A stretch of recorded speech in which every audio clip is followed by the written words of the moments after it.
Mental health. Wikipedia audio. Mental health is a level of psychological well-being, or an absence of mental illness.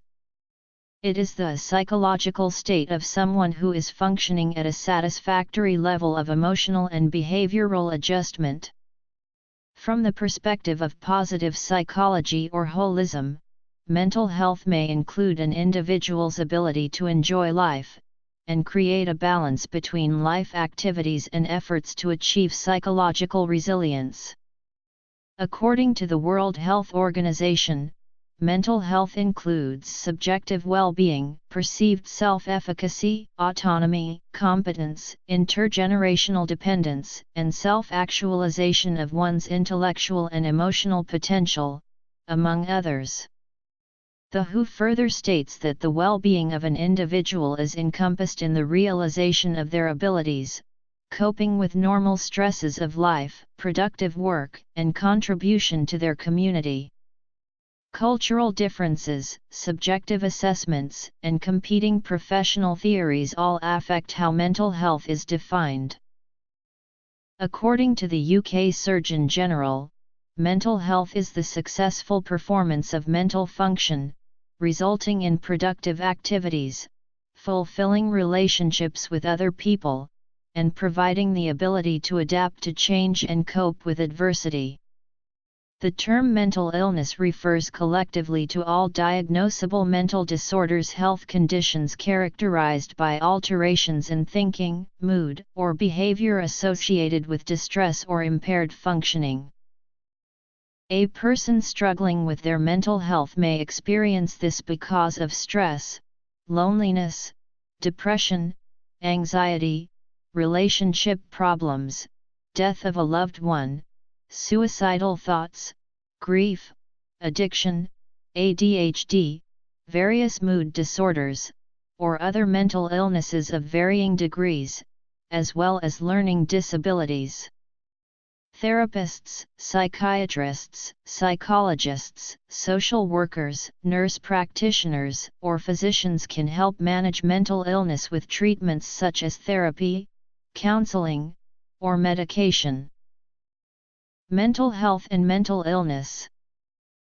In the mid-19th century, William Sweetser was the first to coin the term mental hygiene, which can be seen as the precursor to contemporary approaches to work on promoting positive mental health.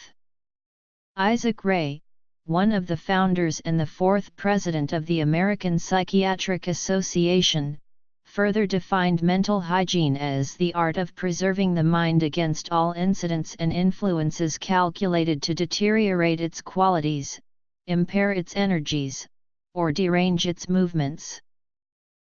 Dorothea Dix was an important figure in the development of mental hygiene movement.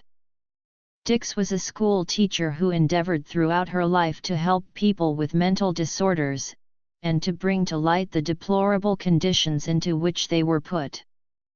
This was known as the mental hygiene movement.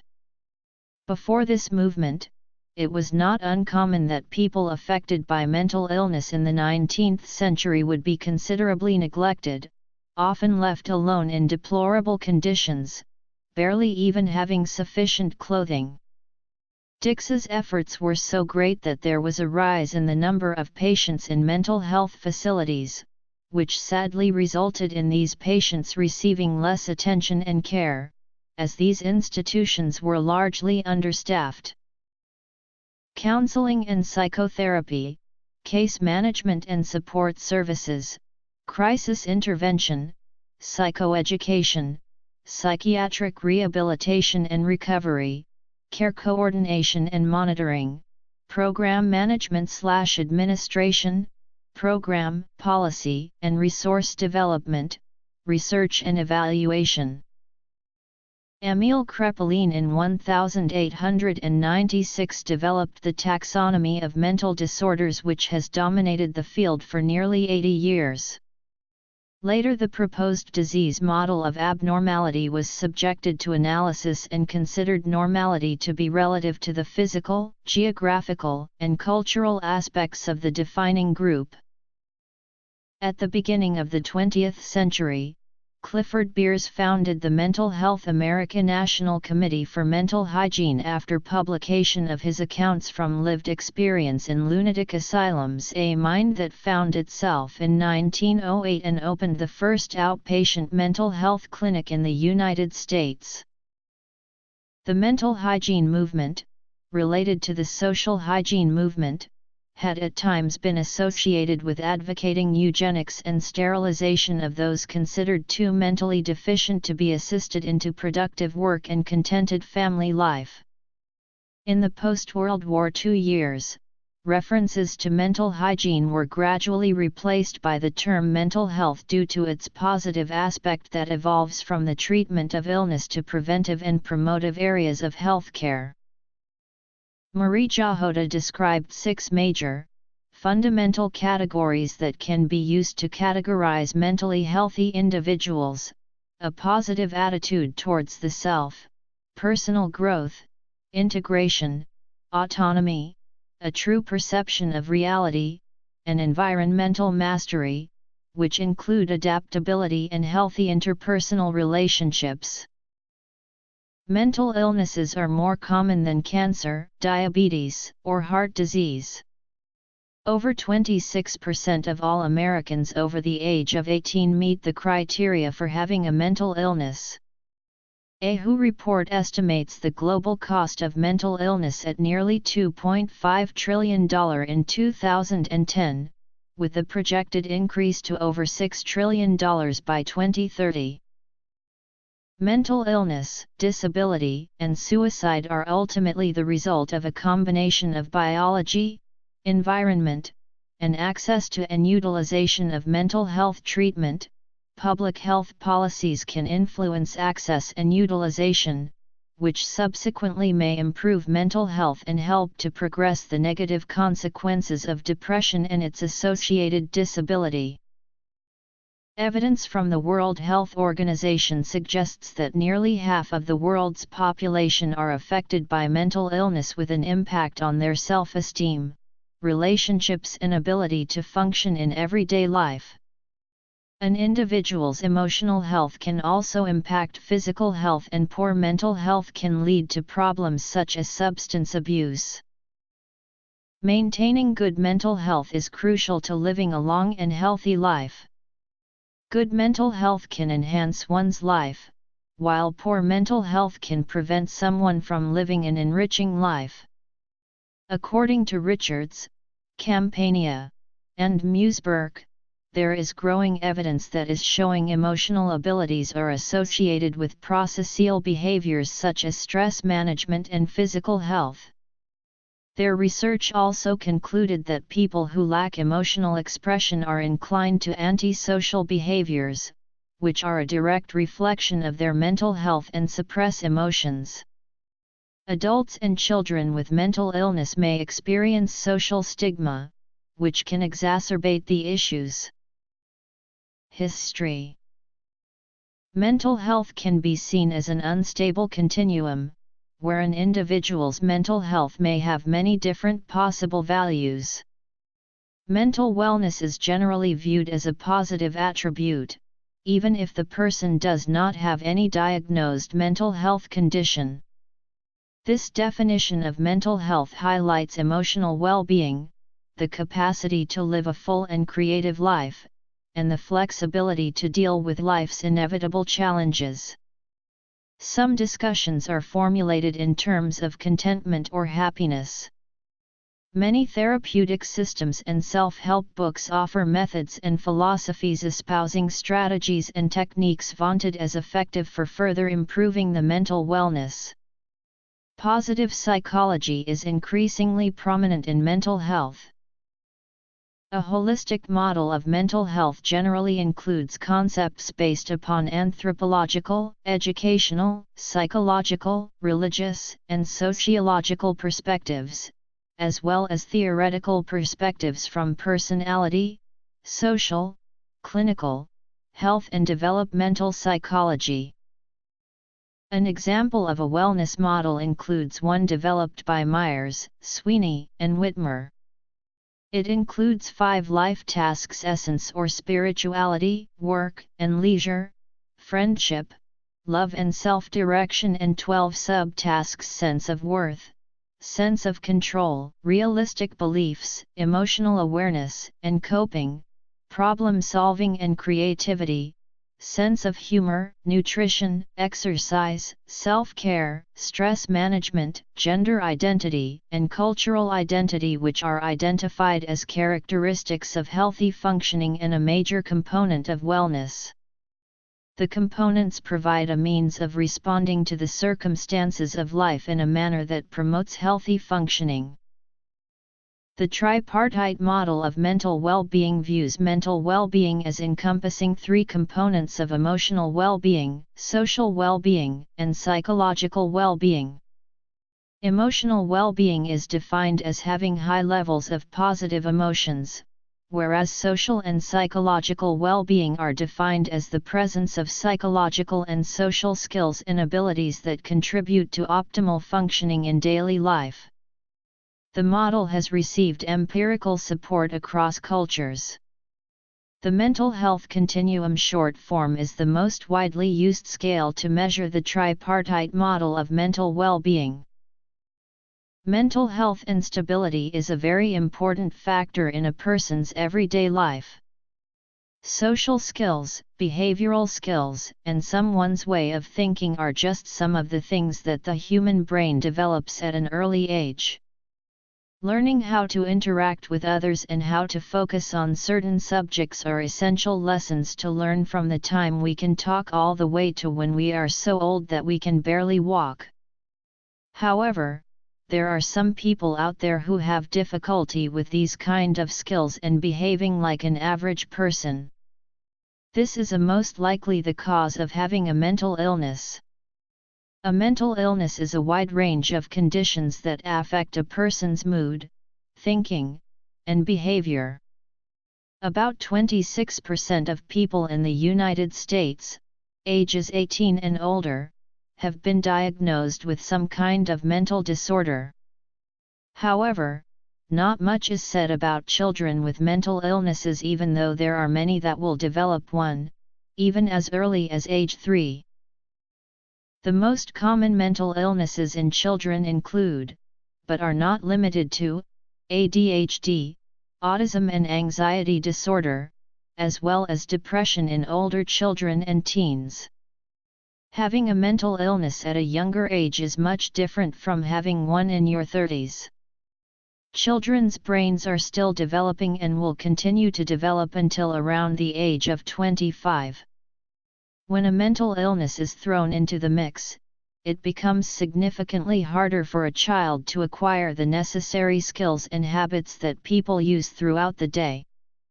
For example, behavioral skills don't develop as fast as motor or sensory skills do. So when a child has an anxiety disorder, they begin to lack proper social interaction and associate many ordinary things with intense fear.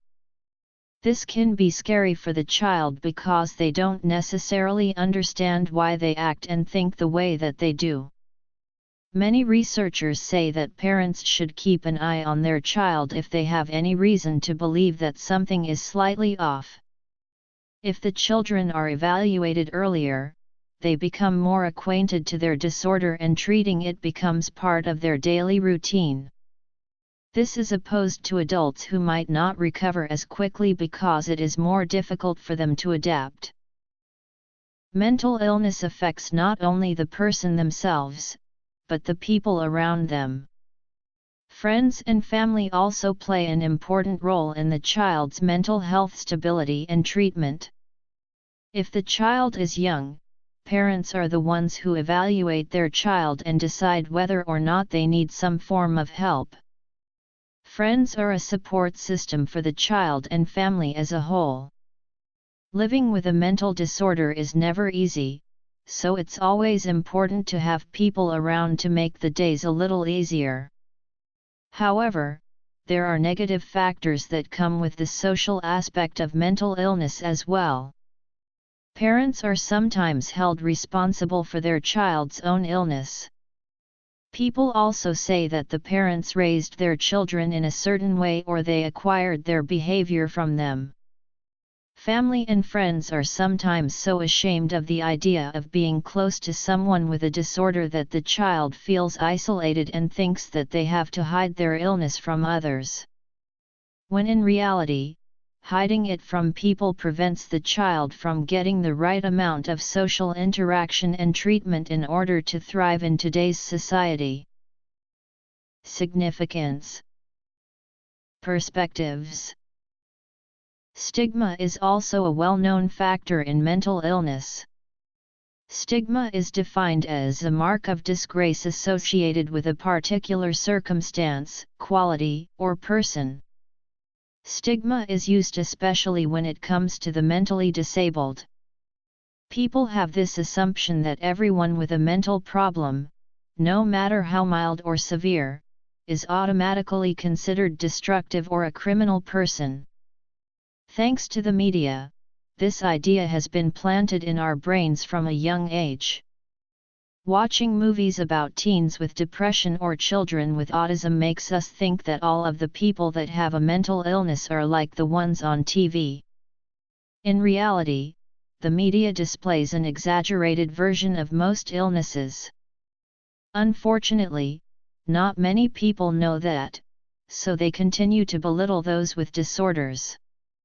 In a recent study, a majority of young people associate mental illness with extreme sadness or violence. Now that children are becoming more and more open to technology and the media itself, future generations will then continue to pair mental illness with negative thoughts. The media should be explaining that many people with disorders like ADHD and anxiety, with the right treatment, can live ordinary lives and should not be punished for something they cannot help. Mental well-being. Children and young adults. Prevention. Cultural and religious considerations. Emotional improvement. Swiki carried out a study titled The Effect of Suicide-Related Internet Use on Users' Mental Health, a longitudinal study. This study investigated the effects of suicide-related internet use on users' suicidal thoughts, predisposition to depression and anxiety and loneliness. The study consisted of 850 internet users. The data was obtained by carrying out a questionnaire amongst the participants. This study found that browsing websites related to suicide, and methods used to commit suicide, had a negative effect on suicidal thoughts and increased depression and anxiety tendencies. The study concluded that as suicide-related internet use adversely affected the mental health of certain age groups, it may be prudent to reduce or control their exposure to these websites. These findings certainly suggest that the internet can indeed have a profoundly negative impact on our mental health. Psychiatrist Thomas Szasz compared that 50 years ago children were either categorized as good or bad, and today all children are good, but some are mentally healthy and others are mentally ill.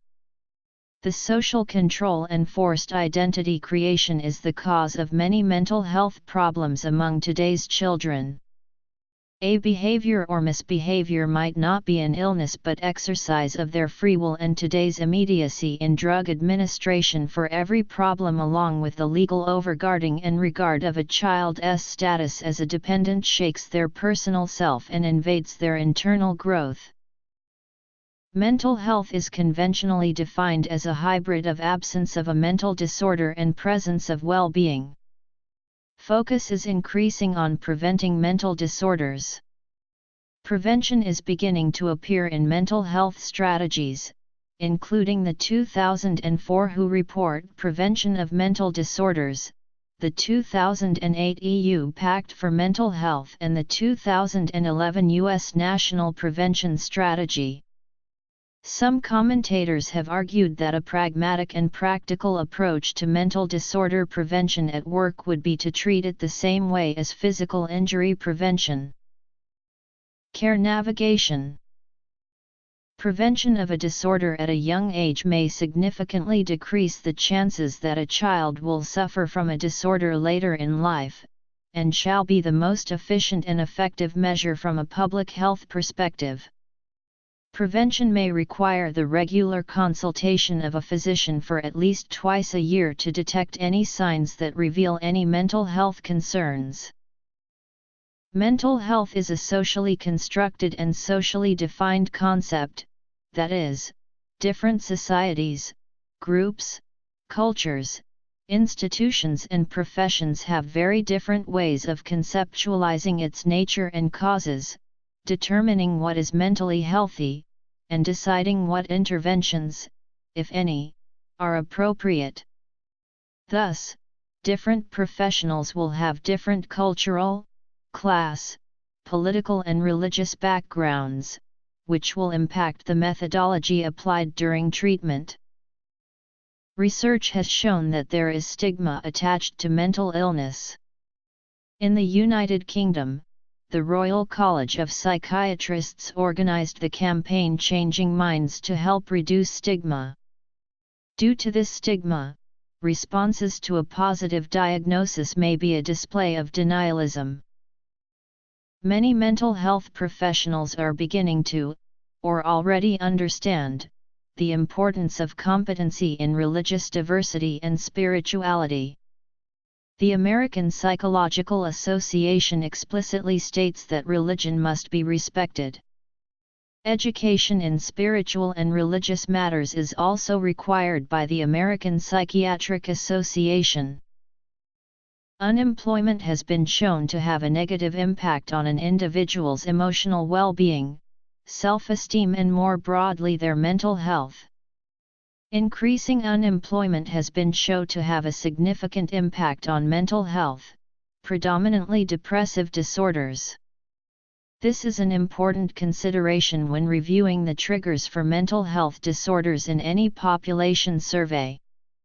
In order to improve your emotional mental health, the root of the issue has to be resolved. Prevention emphasizes the avoidance of risk factors. Promotion aims to enhance an individual's ability to achieve a positive sense of self-esteem, mastery, well-being, and social inclusion.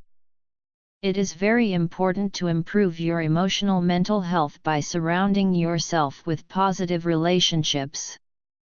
We as humans, feed off companionships and interaction with other people.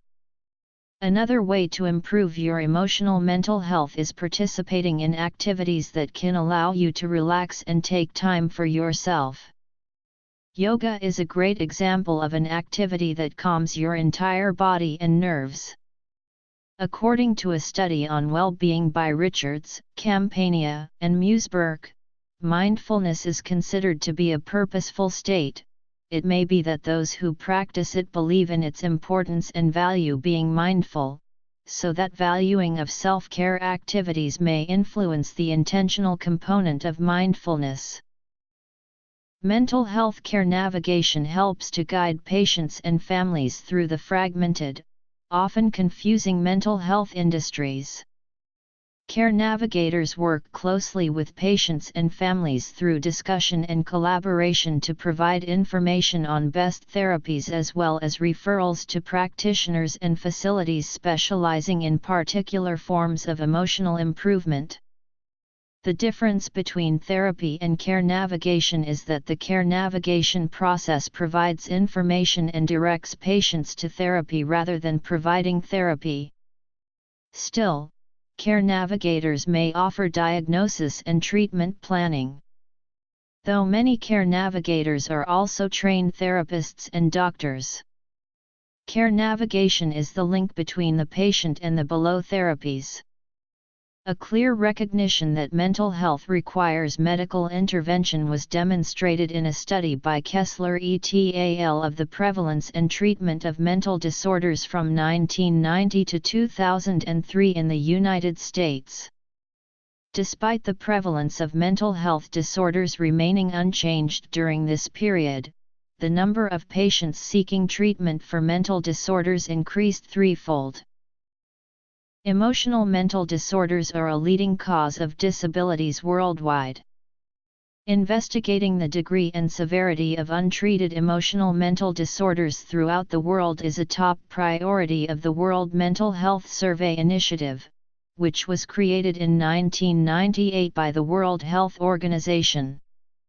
Neuropsychiatric disorders are the leading causes of disability worldwide, accounting for 37% of all healthy life years lost through disease. These disorders are most destructive to low and middle income countries due to their inability to provide their citizens with proper aid. Despite modern treatment and rehabilitation for emotional mental health disorders, even economically advantaged societies have competing priorities and budgetary constraints. Emotional issues. The World Mental Health Survey Initiative has suggested a plan for countries to redesign their mental health care systems to best allocate resources. A first step is documentation of services being used and the extent and nature of unmet needs for treatment. A second step could be to do a cross-national comparison of service use and unmet needs in countries with different mental health care systems. Such comparisons can help to uncover optimum financing, national policies, and delivery systems for mental health care. Knowledge of how to provide effective emotional mental health care has become imperative worldwide. Unfortunately, most countries have insufficient data to guide decisions, absent or competing visions for resources, and near constant pressures to cut insurance and entitlements. WMH surveys were done in Africa, the Americas, Asia, and the Pacific, Europe, and the Middle East. Countries were classified with World Bank criteria as low income, lower middle income, higher middle income, and high income. Treatment. The coordinated surveys on emotional mental health disorders, their severity, and treatments were implemented in the aforementioned countries. These surveys assessed the frequency, types, and adequacy of mental health service use in 17 countries in which WMH surveys are complete. The WMH also examined unmet needs for treatment in strata defined by the seriousness of mental disorders. Their research showed that the number of respondents using any 12-month mental health service was generally lower in developing than in developed countries, and the proportion receiving services tended to correspond to countries' percentages of gross domestic product spent on health care. High levels of unmet need worldwide are not surprising, since WHO project Atlas findings of much lower mental health expenditures than was suggested by the magnitude of burdens from mental illnesses. Generally, unmet needs in low-income and middle-income countries might be attributable to these nations spending reduced amounts of already diminished health budgets on mental health care, and they rely heavily on out-of-pocket spending by citizens who are ill-equipped for it. Archaeological records have shown that trepanation was a procedure used to treat headaches, insanities, or epilepsy in several parts of the world in the Stone Age. It was a surgical process used in the Stone Age. Paul Broca studied trepanation and came up with his own theory on it. He noticed that the fractures on the skulls dug up weren't caused by wounds inflicted due to violence, but because of careful surgical procedures. Doctors used sharpened stones to scrape the skull and drill holes into the head of the patient to allow evil spirits which plagued the patient to escape. There were several patients that died in these procedures, but those that survived were revered and believed to possess properties of a mystical order. Older methods of treatment. Trepanation. Lobotomy. Lobotomy was used in the 20th century as a common practice of alternative treatment for mental illnesses such as schizophrenia and depression. The first ever modern leukotomy meant for the purpose of treating a mental illness occurred in 1935 by a Portuguese neurologist, Antonio Egas Moniz. He received the Nobel Prize in Medicine in 1949. This belief that mental health illnesses could be treated by surgery came from Swiss neurologist, Gottlieb Burckhardt. After conducting experiments on 6 patients with schizophrenia, he claimed that half of his patients recovered or calmed down. Psychiatrist Walter Freeman believed that an overload of emotions led to mental illness and that cutting certain nerves in the brain could eliminate excess emotion and stabilize a personality, according to a National Public Radio article. Exorcism is the religious or spiritual practice of evicting demons or other spiritual entities from a person, or an area, they are believed to have possessed. Mental health illnesses such as Huntington's disease, Tourette syndrome, and schizophrenia were believed to be signs of possession by the devil. This led to several mentally ill patients being subjected to exorcisms. This practice has been around for a long time, though decreasing steadily until it reached a low in the 18th century. It seldom occurred until the 20th century when the numbers rose due to the attention the media was giving to exorcisms. Different belief systems practice exorcisms in different ways. Physical activity is a very good way to help improve your mental health as well as your physical health. Playing sports and doing any form of physical activity can trigger the production of endorphins. Endorphins are natural mood enhancers. Activity therapies, also called recreation therapy and occupational therapy, promote healing through active engagement. Making crafts can be a part of occupational therapy. Walks can be a part of recreation therapy. In recent years, coloring has been recognized as an activity which has been proven to significantly lower the levels of depressive symptoms and anxiety in many studies. Expressive therapies are a form of psychotherapy that involves the arts or art making. These therapies include music therapy, art therapy, dance therapy, drama therapy, and poetry therapy. It has been proven that music therapy is an effective way of helping people who suffer from a mental health disorder. Psychotherapy is the general term for scientific-based treatment of mental health issues based on modern medicine. It includes a number of schools, such as Gestalt therapy, psychoanalysis, cognitive behavioral therapy, and dialectical behavioral therapy. Group therapy involves any type of therapy that takes place in a setting involving multiple people.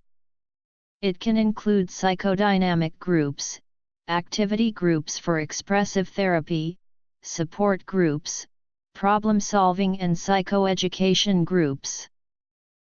The practice of mindfulness meditation has several mental health benefits, such as bringing about reductions in depression, anxiety, and stress. Mindfulness meditation may also be effective in treating substance use disorders. Further, mindfulness meditation appears to bring about favorable structural changes in the brain. The Heartfulness meditation program has proven to show significant improvements in the state of mind of healthcare professionals. A study posted on the U.S. National Library of Medicine showed that these professionals of varied stress levels were able to improve their conditions after this meditation program was conducted. They benefited in aspects of burnouts and emotional wellness. People with anxiety disorders participated in a stress reduction program conducted by researchers from the Mental Health Service Line at the W.G. Hefner Veterans Affairs Medical Center in Salisbury, North Carolina. The participants practiced mindfulness meditation. After the study was over, it was concluded that the mindfulness meditation training program can effectively reduce symptoms of anxiety and panic and can help maintain these reductions in patients with generalized anxiety disorder, panic disorder, or panic disorder with agoraphobia. Spiritual counselors meet with people in need to offer comfort and support and to help them gain a better understanding of their issues and develop a problem-solving relation with spirituality. These types of counselors deliver care based on spiritual, psychological, and theological principles. Social work in mental health, also called psychiatric social work, is a process where an individual in a setting is helped to attain freedom from overlapping internal and external problems. It aims for harmony, quality of life, self-actualization and personal adaptation across all systems. Psychiatric social workers are mental health professionals that can assist patients and their family members in coping with both mental health issues and various economic or social problems caused by mental illness or psychiatric dysfunctions and to attain improved mental health and well-being. They are vital members of the treatment teams in departments of psychiatry and behavioral sciences in hospitals. They are employed in both outpatient and inpatient settings of a hospital, nursing homes, state and local governments, substance abuse clinics, correctional facilities, healthcare services, etc. In psychiatric social work there are three distinct groups. One made up of the social workers in psychiatric organizations and hospitals. The second group consists members interested with mental hygiene education and holding designations that involve functioning in various mental health services, and the third group consists of individuals involved directly with treatment and recovery process. In the United States, social workers provide most of the mental health services. According to government sources, 60% of mental health professionals are clinically trained social workers, 10% are psychiatrists, 23% are psychologists, and 5% are psychiatric nurses. Mental health social workers in Japan have professional knowledge of health and welfare and skills essential for persons' well-being. Their social work training enables them as a professional to carry out consultation assistance for mental disabilities and their social reintegration, consultation regarding the rehabilitation of the victims, advice and guidance for post-discharge residence and re-employment after hospitalized care, for major life events in regular life, money, and self-management and in other relevant matters in order to equip them to adapt in daily life. Social workers provide individual home visits for mentally ill and do welfare services available. With specialized training, a range of procedural services are coordinated for home, workplace, and school. In an administrative relationship, psychiatric social workers provides consultation, leadership, conflict management, and work direction. Psychiatric social workers who provides assessment and psychosocial interventions function as a clinician, counselor, and municipal staff of the health centers. Social workers play many roles in mental health settings, including those of case manager, advocate, administrator, and therapist. The major functions of a psychiatric social worker are promotion and prevention, treatment, and rehabilitation.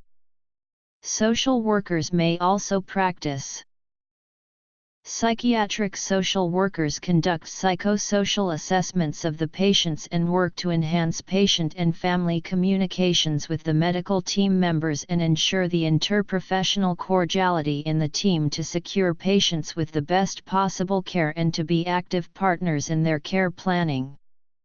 Depending upon the requirement, social workers are often involved in illness education, counseling, and psychotherapy. In all areas, they are pivotal to the aftercare process to facilitate a careful transition back to family and community. During the 1840s, Dorothea Lindy Dix, a retired Boston teacher who is considered the founder of the mental health movement, began a crusade that would change the way people with mental disorders were viewed and treated. Dix was not a social worker. The profession was not established until after her death in 1887.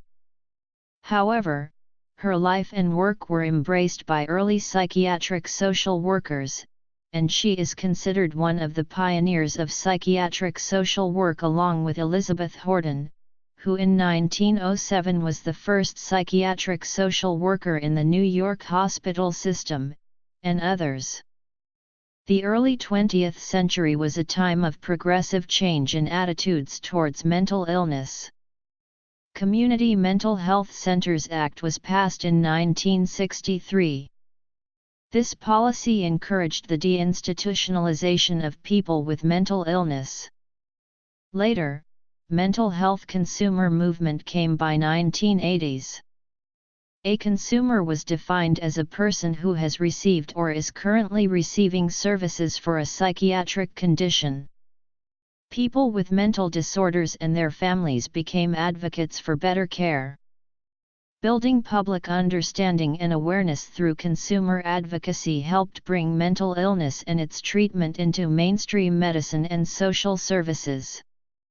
In the 2000s, focus was on managed care movement, which aimed at a healthcare delivery system to eliminate unnecessary and inappropriate care in order to reduce costs, and recovery movement, in which by principle acknowledges that many people with serious mental illness spontaneously recover and others recover and improve with proper treatment. Role of social workers made an impact with 2003 invasion of Iraq and war in Afghanistan. Social workers worked out of the NATO hospital in Afghanistan and Iraq bases. They made visits to provide counseling services at forward operating bases. 22% of the clients were diagnosed with post-traumatic stress disorder, 17% with depression, and 7% with alcohol abuse. In 2009, a high level of suicides was reached among active duty soldiers, 160 confirmed or suspected Army suicides. In 2008, the Marine Corps had a record 52 suicides.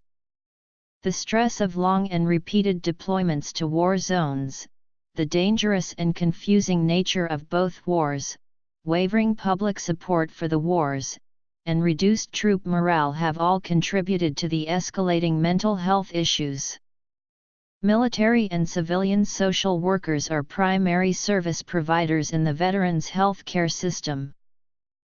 Mental health services is a loose network of services ranging from highly structured inpatient psychiatric units to informal support groups, where psychiatric social workers indulges in the diverse approaches in multiple settings along with other paraprofessional workers. A role for psychiatric social workers was established early in Canada's history of service delivery in the field of population health. Native North Americans understood mental trouble as an indication of an individual who had lost their equilibrium with the sense of place and belonging in general, and with the rest of the group in particular. In Native healing beliefs, health and mental health were inseparable, so similar combinations of natural and spiritual remedies were often employed to relieve both mental and physical illness. These communities and families greatly valued holistic approaches for preventative health care. Indigenous peoples in Canada have faced cultural oppression and social marginalization through the actions of European colonizers and their institutions since the earliest periods of contact. Culture contact brought with it many forms of depredation. Economic, political, and religious institutions of the European settlers all contributed to the displacement and oppression of Indigenous people. The officially recorded treatment practices started in 1714, when Quebec opened wards for the mentally ill. In the 1830s, social services were active through charity organizations and church parishes. Asylums for the insane were opened in 1835 in St. John and New Brunswick. In 1841 in Toronto, when care for the mentally ill became institutionally based. Canada became a self-governing dominion in 1867, retaining its ties to the British Crown. During this period, age of industrial capitalism began, which led to a social and economic dislocation in many forms. By 1887, asylums were converted to hospitals and nurses and attendants were employed for the care of the mentally ill. The first social work training began at University of Toronto in 1914. In 1918, Clarence Hinks and Clifford Beers founded the Canadian National Committee for Mental Hygiene, which later became the Canadian Mental Health Association. In 1930s, Dr. Clarence Hinks promoted prevention and of treating sufferers of mental illness before they were incapacitated/early detection. World War II profoundly affected attitudes towards mental health. The medical examinations of recruits revealed that thousands of apparently healthy adults suffered mental difficulties. This knowledge changed public attitudes towards mental health, and stimulated research into preventive measures and methods of treatment. In 1951, Mental Health Week was introduced across Canada. For the first half of the 20th century, with the period of deinstitutionalization beginning in the late 1960s, psychiatric social work succeeded to the current emphasis on community-based care. Psychiatric social work focused beyond the medical model's aspects on individual diagnosis to identify and address social inequities and structural issues. In the 1980s, Mental Health Act was amended to give consumers the right to choose treatment alternatives. Later, the focus shifted to workforce mental health issues and environment. The earliest citing of mental disorders in India are from Vedic era. Charaka Samhita, an Ayurvedic textbook believed to be from 400–200 BC, describes various factors of mental stability. It also has instructions regarding how to set up a care delivery system.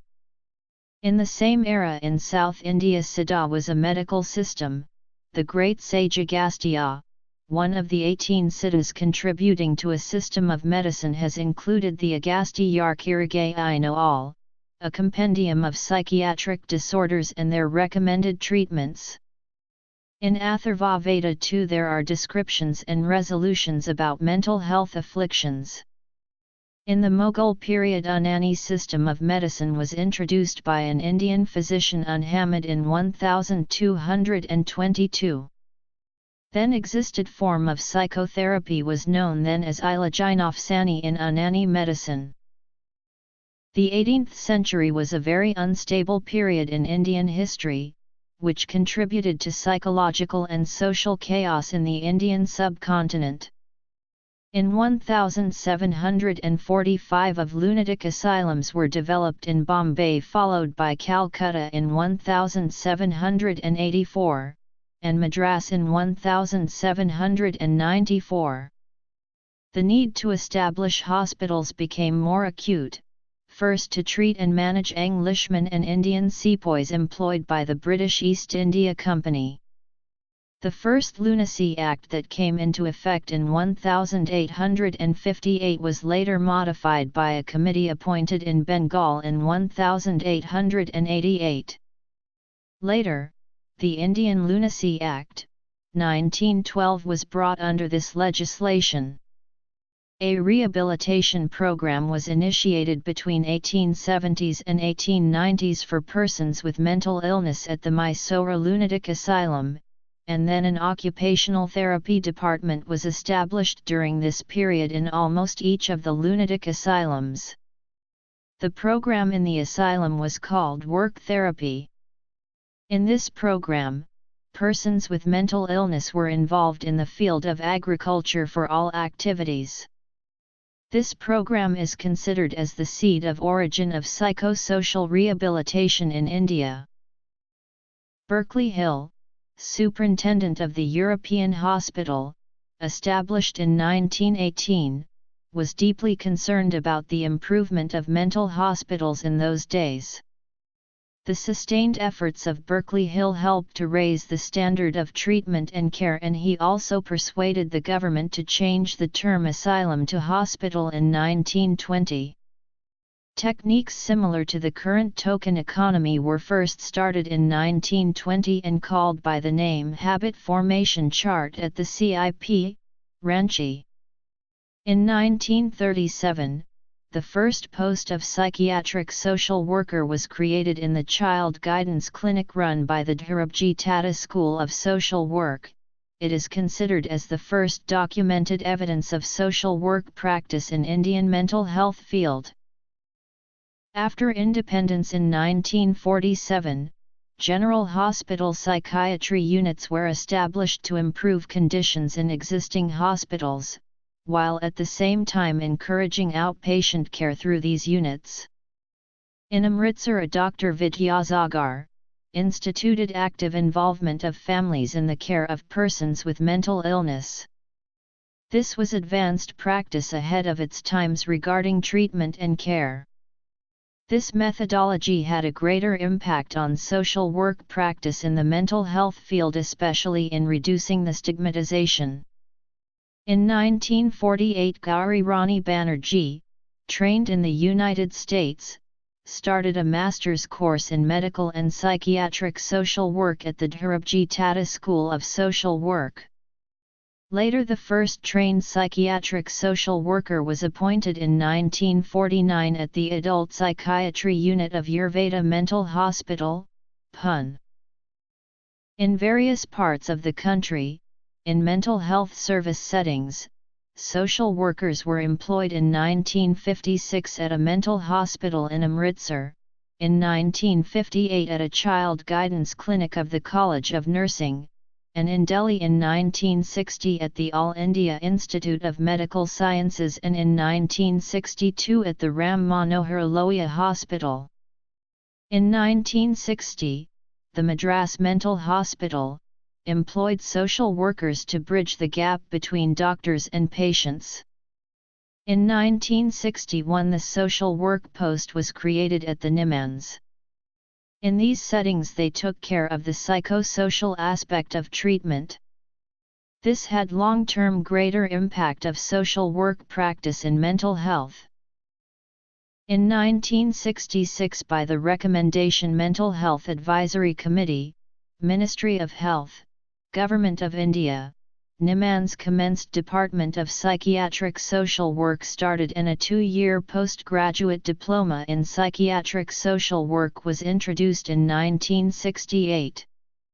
In 1978, the nomenclature of the course was changed to MPhil in psychiatric social work. Subsequently, a PhD program was introduced.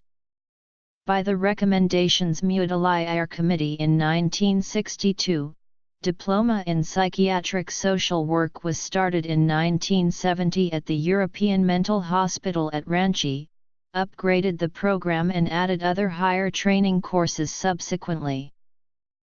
A new initiative to integrate mental health with general health services started in 1975 in India. The Ministry of Health, Government of India formulated the National Mental Health Programme and launched it in 1982. The same was reviewed in 1995, and based on that, the District Mental Health Programme launched in 1996 and sought to integrate mental health care with public health care. This model has been implemented in all the states, and currently there are 125 DMHP sites in India. National Human Rights Commission in 1998 and 2008 carried out systematic, intensive, and critical examinations of mental hospitals in India. This resulted in recognition of the human rights of the persons with mental illness by the NHRC. From the NHRC's report, as part of the NMHP, funds were provided for upgrading the facilities of mental hospitals. This is studied to result in positive changes over the past 10 years than in the preceding 5 decades by the 2008 report of the NHRC and NIMANS. In 2016, Mental Health Care Bill was passed, which ensures and legally entitles access to treatments with coverage from insurance, safeguarding dignity of the afflicted person, improving legal and health care access, and allows for free medications. In December 2016, Disabilities Act 1995 was repealed with Rights of Persons with Disabilities Act 2016 from the 2014 bill, which ensures benefits for a wider population with disabilities. The bill, before becoming an act, was pushed for amendments by stakeholders, mainly against alarming clauses in the Equality and Non-Discrimination section that diminishes the power of the act and allows establishments to overlook or discriminate against persons with disabilities, and against the general lack of directives that requires to ensure the proper implementation of the act. Lack of any universally accepted single licensing authority compared to foreign countries puts social workers at general in risk. But general bodies/councils accepts automatically a university qualified social worker as a professional licensed to practice or as a qualified clinician. Lack of a centralized council and tie-up with schools of social work also makes a decline in promotion for the scope of social workers as mental health professionals. Though in this midst the service of social workers has given a facelift of the mental health sector in the country with other allied professionals. Evidence suggests that 450 million people worldwide are impacted by mental health. Major depression ranks fourth among the top 10 leading causes of disease worldwide. Within 20 years, mental illness is predicted to become the leading cause of disease worldwide. Women are more likely to have a mental illness than men.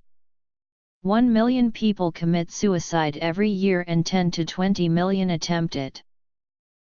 A survey conducted by Australian Bureau of Statistics in 2008 regarding adults with manageable to severe neurosis reveals almost half of the population had a mental disorder at some point of their life, and 1 in 5 people had a sustained disorder in the preceding 12 months.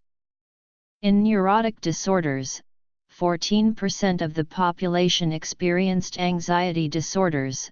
Comorbidity disorders were the next common mental disorder, with vulnerability to substance abuse and relapses.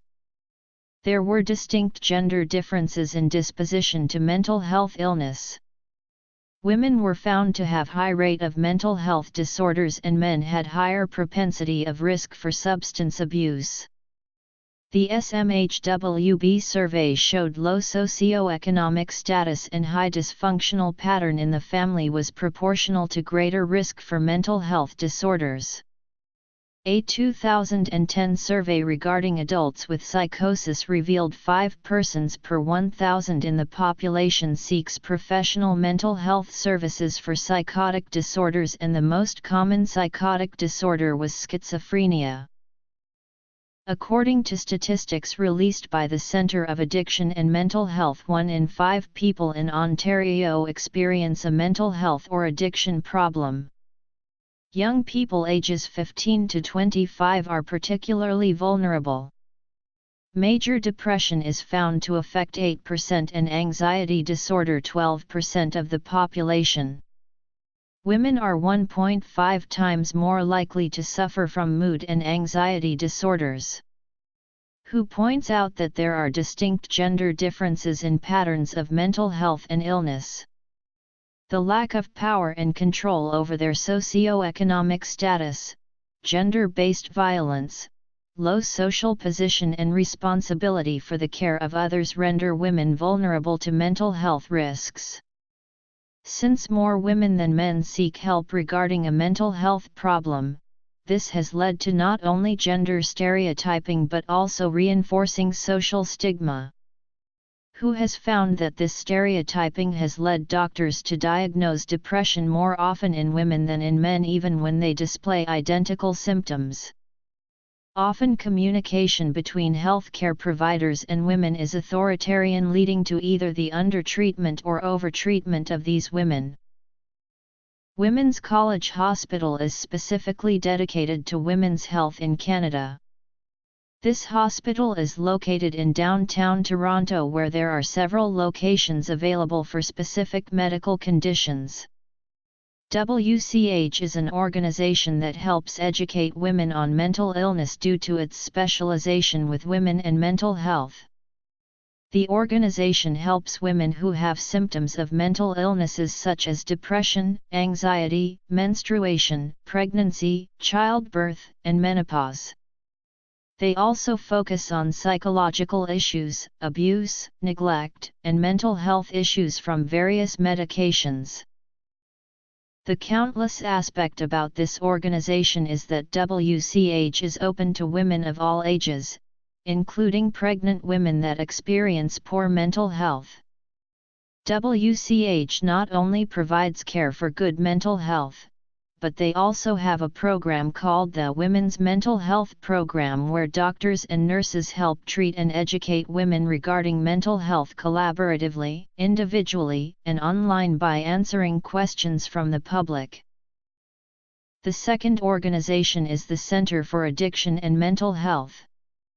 CAMH is one of Canada's largest and most well-known health and addiction facilities, and it has received international recognitions from the Pan American Health Organization and World Health Organization Collaborating Center. They practice in doing research in areas of addiction and mental health in both men and women. In order to help both men and women, CAMH provides clinical care, research, education, policy development, and health promotion to help transform the lives of people affected by mental health and addiction issues. CAMH is different from Women's College Hospital due to its widely known rehab center for women who have minor addiction issues, to severe ones. This organization provides care for mental health issues by assessments, interventions, residential programs, treatments, and doctor and family support. According to the World Health Organization in 2004, depression is the leading cause of disability in the United States for individuals ages 15 to 44. Absence from work in the U.S. due to depression is estimated to be in excess of $31 billion per year. Depression frequently co-occurs with a variety of medical illnesses such as heart disease, cancer, and chronic pain, and is associated with poorer health status and prognosis. Each year, roughly 30,000 Americans take their lives, while hundreds of thousands make suicide attempts. In 2004, suicide was the 11th leading cause of death in the United States, third among individuals ages 15-24. Despite the increasingly availability of effectual depression treatment, the level of unmet need for treatment remains high. By way of comparison, a study conducted in Australia during 2006 to 2007 reported that one-third of patients diagnosed with a mental health disorder had presented to medical health services for treatment. There are many factors that influence mental health, including exorcisms. Emotional mental illnesses should be a particular concern in the United States, since the U.S. has the highest annual prevalence rates for mental illnesses among a comparison of 14 developing and developed countries. While approximately 80% of all people in the United States with a mental disorder eventually receive some form of treatment, on the average persons do not access care until nearly a decade following the development of their illness, and less than one-third of people who seek help receive minimally adequate care. The government offers everyone programs and services, but veterans receive the most help. There is certain eligibility criteria that has to be met.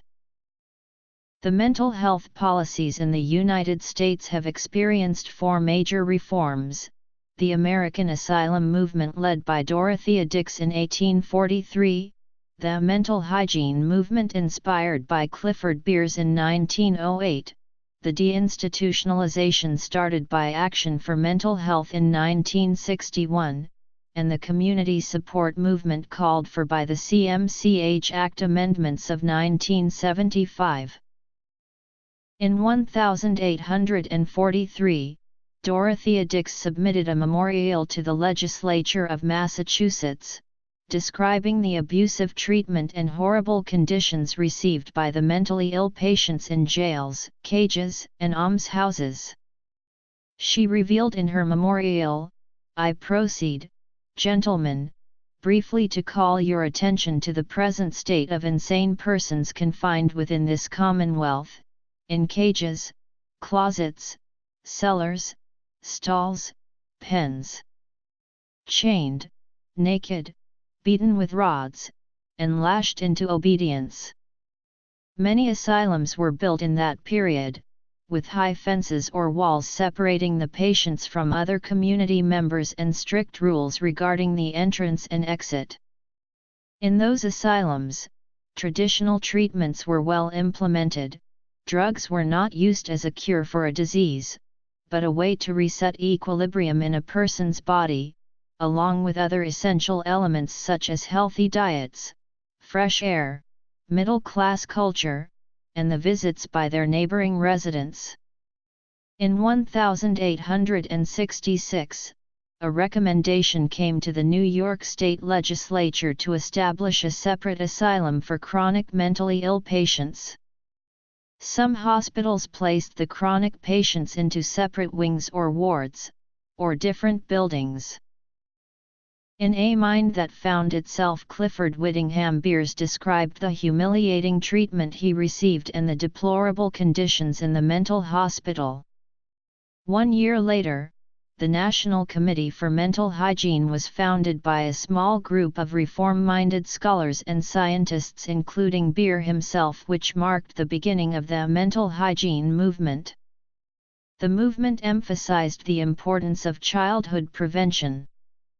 World War I catalyzed this idea with an additional emphasis on the impact of maladjustment, which convinced the hygienists that prevention was the only practical approach to handle mental health issues.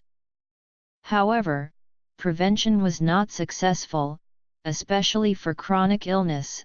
The condemnable conditions in the hospitals were even more prevalent, especially under the pressure of the increasing number of chronically ill and the influence of the depression. In 1961, the Joint Commission on Mental Health published a report called Action for Mental Health, whose goal was for community clinic care to take on the burden of prevention and early intervention of the mental illness, therefore to leave space in the hospitals for severe and chronic patients. The court started to rule in favor of the patient's will on whether they should be forced to treatment. By 1977, 650 community mental health centers were built to cover 43% of the population and serve 1.9 million individuals a year, and the lengths of treatment decreased from 6 months to only 23 days. However, issues still existed. Due to inflation, especially in the 1970s, the community nursing homes received less money to support the care and treatment provided. Fewer than half of the planned centers were created, and new methods did not fully replace the old approaches to carry out its full capacity of treating power. Besides, the community helping system was not fully established to support the patient's housing, vocational opportunities, income supports, and other benefits. Many patients returned to welfare and criminal justice institutions, and more became homeless. The movement of deinstitutionalization was facing great challenges. Modern methods of treatment. After realizing that simply changing the location of mental health care from the state hospitals to nursing houses was insufficient to implement the idea of deinstitutionalization, the National Institute of Mental Health in 1975 created the Community Support Program to provide funds for communities to set up a comprehensive mental health service and supports to help the mentally ill patients integrate successfully in the society. The program stressed the importance of other supports in addition to medical care, including housing, living expenses, employment, transportation, and education, and set up new national priority for people with serious mental disorders. In addition, the Congress enacted the Mental Health Systems Act of 1980 to prioritize the service to the mentally ill and emphasize the expansion of services beyond just clinical care alone. Later in the 1980s, under the influence from the Congress and the Supreme Court, many programs started to help the patients regain their benefits. A new Medicaid service was also established to serve people who were diagnosed with a chronic mental illness. People who were temporarily hospitalized were also provided aid and care, and a pre-release program was created to enable people to apply for reinstatement prior to discharge. Not until 1990, around 35 years after the start of the deinstitutionalization, did the first state hospital begin to close. The number of hospitals dropped from around 300 by over 40 in the 1990s, and finally a report on mental health showed the efficacy of mental health treatment, giving a range of treatments available for patients to choose. However, several critics maintain that deinstitutionalization has, from a mental health point of view, been a thoroughgoing failure. The seriously mentally ill are either homeless, or in prison. In either case, they are getting little or no mental health care. This failure is attributed to a number of reasons over which there is some degree of contention, although there is general agreement that community support programs have been ineffective at best, due to a lack of funding. Physical activity. The 2011 National Prevention Strategy included mental and emotional well-being, with recommendations including better parenting and early intervention programs, which increase the likelihood of prevention programs being included in future U.S. mental health policies. The NIMH is researching only suicide and HIV/AIDS prevention, but the National Prevention Strategy could lead to it focusing more broadly on longitudinal prevention studies. In 2013, United States Representative Tim Murphy introduced the Helping Families in Mental Health Crisis Act, H.R. 2646. The bipartisan bill went through substantial revision and was reintroduced in 2015 by Murphy and Congresswoman Eddie Bernice Johnson. In November 2015, it passed the Health Subcommittee by an 18-12 vote. Activity therapies. Expressive therapies. Psychotherapy. Meditation. Spiritual counseling. Social work in mental health. Roles and functions. History 2. United States, Canada, India. Prevalence and programs. Australia, Canada 2. Organizations. United States 2. Policies. Related disciplines and specialties. Mental health in different occupations and regions.